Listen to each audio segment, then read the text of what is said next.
We started with this dream of making real food. We wanted to make food the right way, to make it with pride, to make it with love. To make food the way Uncle Ferris made it for us when we were growing up. We were really young, so while we had the ideas and the heart to get this off the ground, we really didn't know what our business would have to become.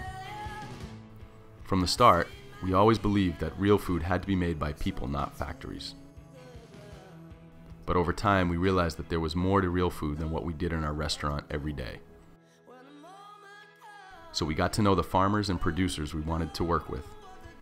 That's when we learned that we had to make this into something bigger. When I was 7 years old, I knew I was going to be a farmer. I think I knew before. I didn't know any different, right? That's what we were. So long as I can remember, as soon as I was old enough to be in Dad's arms going to the barn, I was. So, yeah, I knew for sure at 7. That's what I wanted to do, definitely.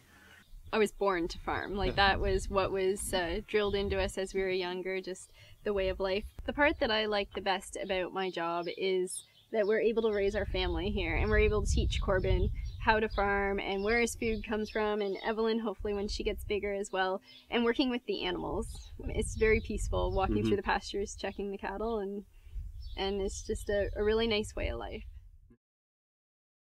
When I was a young fella, I knew right from the beginning that I wanted to be a farmer. We were originally dairy farmers, and then in 1995 we began growing vegetables.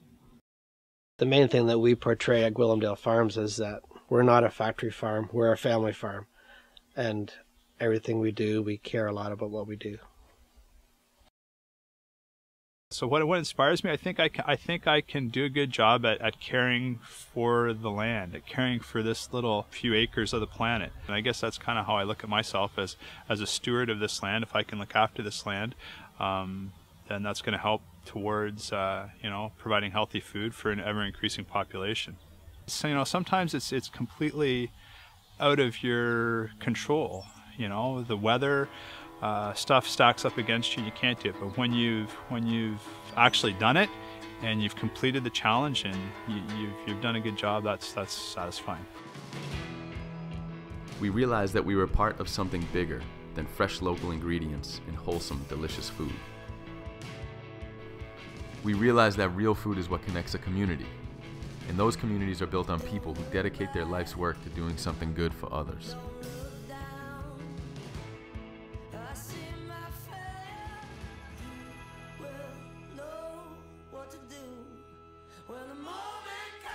So that means we have to be connected to the real people who grow, raise, and make real food. We need to know who they are, learn about their lives. We need to support them and support their values and principles.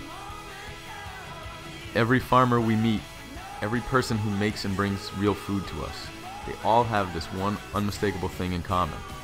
They all do what they do because they want to spend their time on this planet doing something good, something that matters to their community. That's what we want to do too.